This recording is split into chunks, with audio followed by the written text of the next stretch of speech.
Morning students, welcome to SVIC educational group class 12th। जैसा कि इसके पहले वाले वीडियो में हम लोग मानव नर जनन तंत्र पढ़े थे। अब हमें इस अध्याय में मानव का मादा जनन तंत्र पढ़ना है, अर्थात स्त्री का जनन तंत्र पढ़ना है। ह्यूमन रिप्रोडक्टिव सिस्टम हम लोग पढ़ेंगे। तो आइए बताते हैं कि ह्यूमन रिप्रोडक्टिव सिस्टम यानी मानव मादा जनन तंत्र, तंत्र मतलब अंगों का समूह।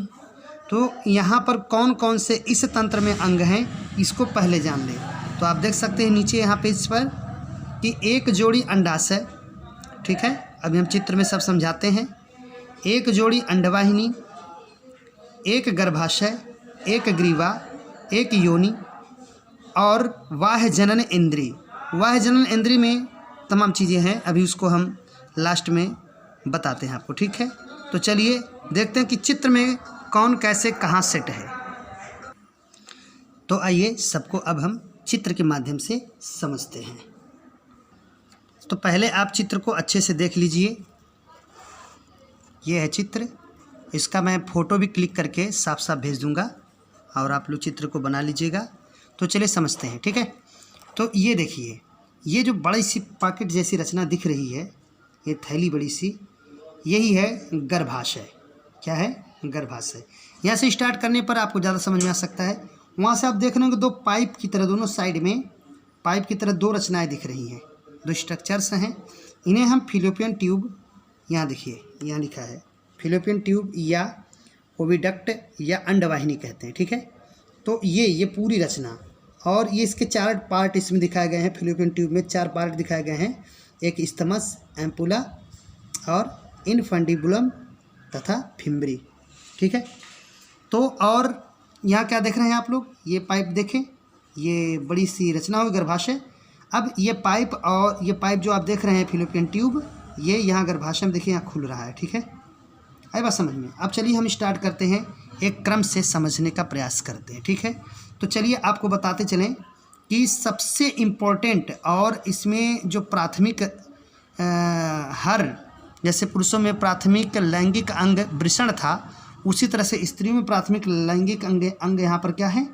ओवरी है, अंडाशय है, ठीक है। अब इसके बारे में जाने, सारे स्ट्रक्चर्स को जानते चलें एक एक, और उनके बारे में भी जानते चलें, ठीक। तो मैंने बताया कि यह अंडाशय है, ठीक है। अब इसके बारे में जाने, यहाँ पर आप पेज पर देख सकते हैं क्या लिखा है। नंबर 1 बात इसके बारे में लिखा है कि उदर के निचले भाग के दोनों साइड पर, ठीक है, उदर के पेट के निचले हिस्से में दोनों ओर ये होता है, ठीक है। एक जोड़ी होता है, पहले ही आपको बताया गया, और देख भी सकते हैं चित्र में, एक इधर है एक इधर है, ठीक है। दूसरी बात कि कई अंडाशयी हार्मोन उत्पन्न करती है, यह है जो ओवरी होती है, यह है कई अंडाशयी हार्मोन उत्पन्न करती है। जब आप पढ़ेंगे ओव्यूलेशन या अंडोत्सर्ग यानी अंडाणु बनने की प्रक्रिया जब पढ़ेंगे, यही बनाता है अंडाणुओं को, ठीक है। तो ये अंडाणुओं को जब बनाता है तो उस समय इसमें तमाम हार्मोन्स निकलते हैं, जिसे अंडाशयी हार्मोन कहते हैं, ठीक है। तो वहाँ पर इसकी चर्चा करेंगे, ठीक। आगे, प्रत्येक अंडाशय की लंबाई 2 से 4 cm होती है लगभग, यानी कि मिनिमम 2 होगी, मैक्सिमम 4 होगी, ठीक है। यह श्रोणि भित्ति तथा गर्भाशय से स्नायुओं द्वारा जुड़ा होता है। श्रोणि भित्ति तथा गर्भाशय से स्नायु, लिगामेंट, आप लोग ऊतक में पढ़े होंगे, स्नायु कंडरा, ठीक है, लिगामेंट था। तो लिगामेंट जोड़ने का काम करता है, यह एक संयोजी ऊतक था, कनेक्टिव टिश्यूज का एक टाइप है स्नायु या लिगामेंट। तो यह क्या करता है, जो है इसे यहाँ पर आप देख सकते हैं। तो ज़रा मैं चित्र बनाकर समझाऊँ तो काफ़ी बेहतर होगा। यह जो है कैसे जुड़ता है, पहली बात इसको जोड़ने का काम करता है स्नायु, ठीक है। कहाँ कहाँ जुड़ता है ये, तो यह श्रोणि भित्ति तथा गर्भाशय से, ये देखिए गर्भाशय, ये तो पहले मैंने बताया गर्भाशय है, यूटेरस है, तो यूटेरस से और कहाँ, और ये मान लीजिए इसका ये सब जो दीवार है, मतलब इसका जो पिछला हिस्सा है, ठीक है, ये सब ये कहाँ जुड़ता है? श्रोणि भित्ति। श्रोणि भित्ति क्या है? ये मांसपेशी होती है जो श्रोणि मेखला, कमर की हड्डी जो होती है श्रोणि मेखला होती है, उससे जुड़ी हुई। ये आपको पिछले क्लास में पढ़ाया गया था, श्रोणि मेखला कहाँ होती है, हड्डी के बारे में पढ़ाया गया था ह्यूमन स्केलेटन में, मानव कंकाल तंत्र में। तो यहाँ पर जो है ये जो होती है श्रोणि मेखला की मांसपेशी, उसी से और इससे जो है जुड़ी रहती है। ओवरी अंडाशय गर्भाशय की दीवार से जुड़ी होती है। तो पूछा जाए किससे जुड़ी होती है तो लिगामेंट से जुड़ी होती है। ठीक है, तो ये बात हो गई लिगामेंट से इसके जुड़ने की बात हो गई अंडाशय की। ठीक, अब एक खास बात की चर्चा करें, इसका वर्क क्या है। इसका वर्क वेरी इंपॉर्टेंट यानी मोस्ट इंपॉर्टेंट, सबसे इंपॉर्टेंट इसी का कार्य है, जो आगे आपको इसके बारे में इसके स्ट्रक्चर का अलग से ही इसके बारे में बताया जाएगा, उसका यह कार्य कैसे करता है भी बताया जाएगा। फिलहाल अभी के लिए आप ये जानिए कि ये अंडाशय ही वो रचना है जो अंडाणुओं को बनाती है। मादा युग्मक अंडाणु होता है, जो पहले ही आपको बताया गया था। ठीक, थोड़ी सी इसकी हम चर्चा करते चलें। ठीक है, तो क्योंकि अंडाणु यदि बन भी जाएगा तो कैसे कैसे कहाँ आ जाएगा। ठीक है, तो फिलहाल अभी उसको भी बता ही देते हैं। तो पहले आप ये जान गए, ये जितनी बातें हुई सब केवल किसकी थी, एक जोड़ी अंडाशय की थी। आप फिर से देखिए नीचे यहाँ पर, अभी ये पहली हम लोग चर्चा कर रहे थे एक जोड़ी अंडाशय, जिसे हम प्राथमिक मादा का प्राथमिक लैंगिक अंग भी कहते हैं। तो परीक्षा में विकल्प में या प्रश्न भी पूछ सकता है कि मादा का प्राथमिक लैंगिक जनन अंग क्या है। ठीक, तो वो है अंडाशय। अगर पुरुष में पूछेगा कि पुरुष का प्राथमिक लैंगिक अंग क्या है तो बोलेंगे वृषण। ठीक, अब नेक्स्ट हमारा आता है एक जोड़ी अंडवाहिनी। अब अंडवाहिनी की चर्चा करें तो आप देख रहे होंगे कि चित्र में कि ये जो अंडाशय है इसके पीछे एक ट्यूब बड़ी सी दिखाई दे रही है। ठीक है, एक पाइप दिखाई दे रही है, यही है आपकी फैलोपियन ट्यूब या अंडवाहिनी। यहाँ पर आप देख सकते हैं लिखा हुआ है फैलोपियन ट्यूब। इसमें 4 पार्ट है, तो ऐसे करके चारों को सामूहिक रूप से यहाँ पर लिखा गया है। ठीक है, तो चलिए चर्चा करते हैं कौन कौन से हैं।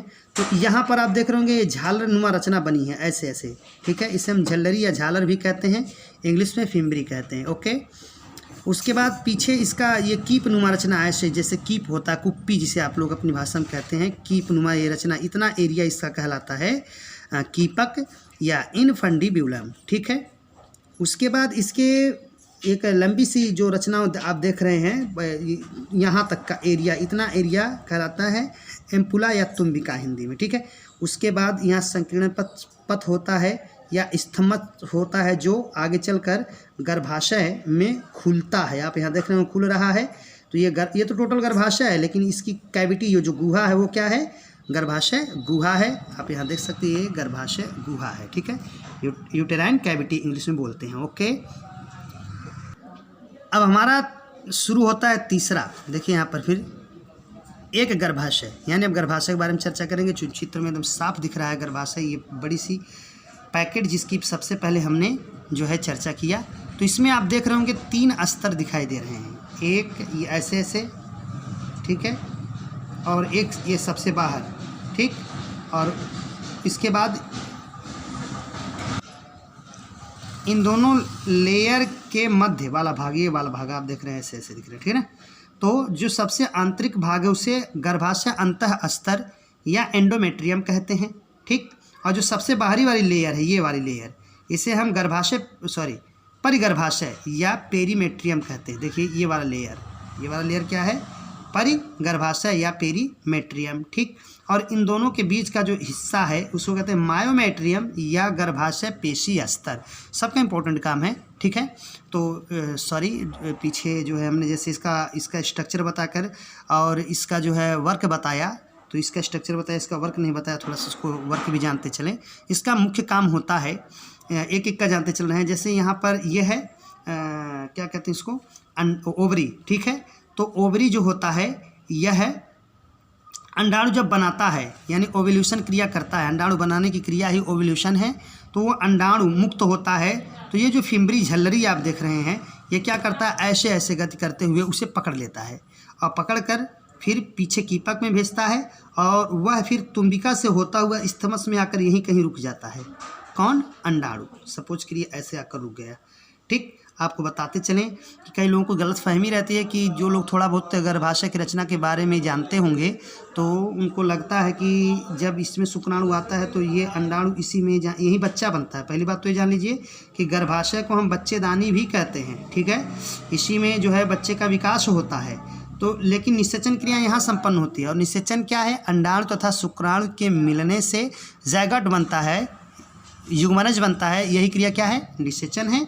तो यहाँ पर निषेचन क्रिया यही संपन्न होती। कई बार परीक्षा में पूछा भी है कि मानव के मादा के गर्भाशय में निषेचन क्रिया कहाँ संपन्न होती है, तो कभी कभी गर्भाशय गुहा देता है, ये ऑप्शन दे देगा, गर्भाशय ग्रीवा दे देगा, कि जो है क्या नाम है अंडाशय दे देगा, ठीक है, योनि दे देगा, ऐसे ऑप्शन में तमाम देगा। एक ऑप्शन उसमें इस्थमस भी देगा, तो इस्थमस में होता है यहाँ पर, यानी शुक्राणु जब पहुँचते हैं इधर से जब शुक्राणु पहुँचते हैं तो यहीं पर जो है निषेचन क्रिया संपन्न होती है, ठीक है।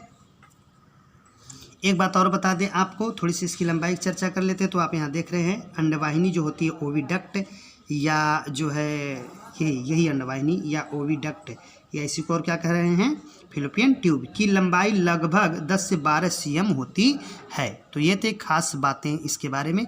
अब चलते हैं हमारा जो तीसरा है गर्भाशय। देखिए यहाँ पर लिखा है तीसरा हमारा गर्भाशय, ठीक। अब गर्भाशय चर्चा करेंगे। तो गर्भाशय के बारे में तो मैं बता ही दिया कि मतलब कैसे इसकी स्ट्रक्चर होती है, ठीक है।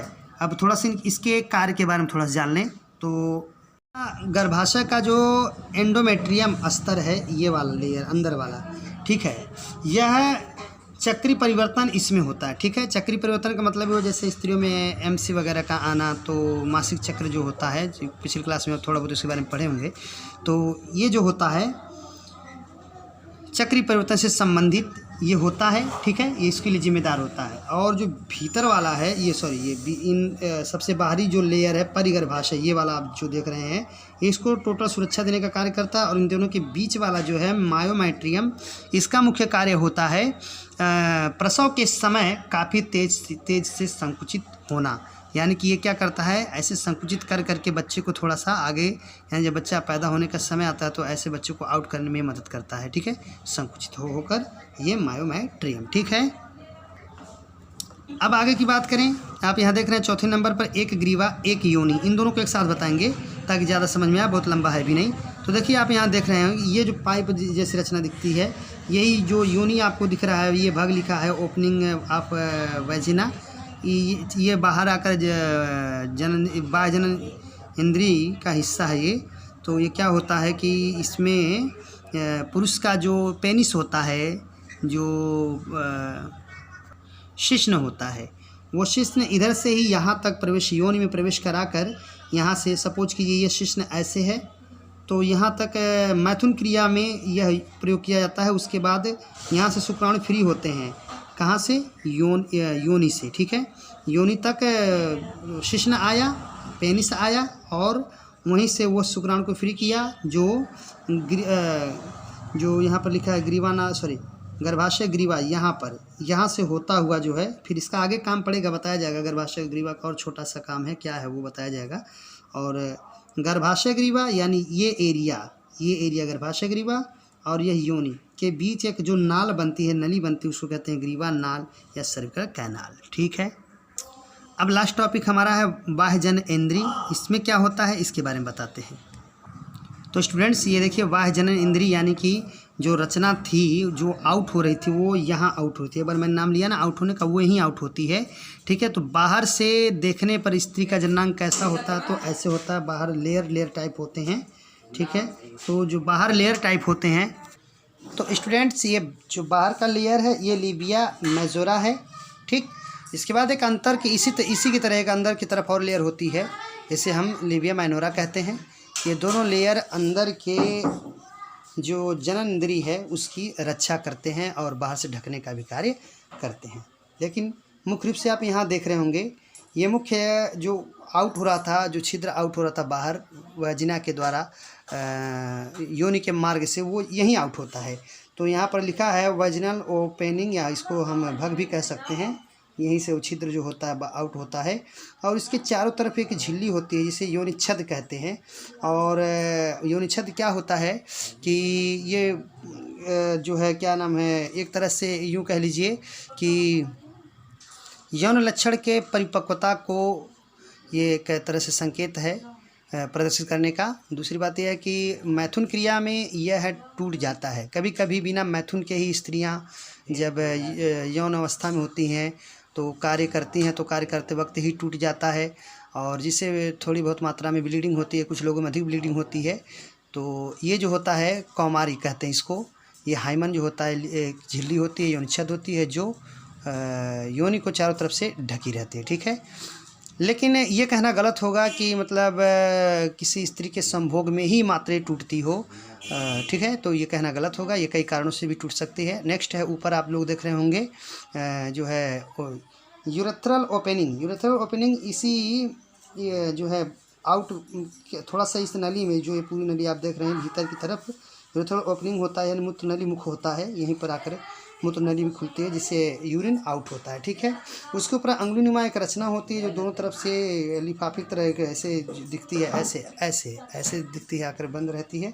इसे हम क्लाइटोरस या भग शेप कहते हैं। ठीक है, तो और यहाँ पर आप देख रहे होंगे ये मानव मादा जनन तंत्र का हिस्सा नहीं है, एनस गुदा, ये पाचन तंत्र का हिस्सा है जिससे मल आउट होता है, और उसके बीच का जो क्षेत्र होता है उसे हम पेरिनियम कहते हैं। ठीक है, अब थोड़ी सी चर्चा करेंगे कि किस तरह से ये कार्य करता है। जो मानव मादा जनन तंत्र है वो देखिए क्या कार्य होता है, इसको हम अगले वाले चित्र से दिखाएंगे आपको।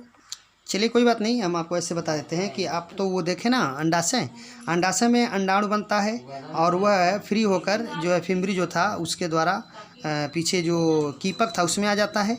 उसके बाद वह पहुंचता है जहां आपको बताया गया वह क्षेत्र स्थमस, जहां पर ये जाकर अंडाणु रुकता है, तो वहां पर शुक्राणु पहुंचता है और वहीं पर निषेचन क्रिया हो जाती है। उसके बाद वह धीरे धीरे आगे की तरफ बढ़ता है और गर्भाशय की दीवार से जाकर चिपक जाता है। ये आगे सब प्रक्रिया आपको पढ़ना है। इस स्थिति को हम सगर्भता या प्रेगनेंसी कहते हैं। ठीक है, यानी कि जो है निषेचन जब हो जाता है तो वह जो है बच्चा जो होता है मतलब जो जगोट होता है अब वह डेवलप करना शुरू करता है। इस स्थिति में यह प्रेगनेंसी कहलाता है। उसके बाद फिर आगे चलकर 9 माह के बाद औसतन 9.5 माह होता है स्त्रियों में।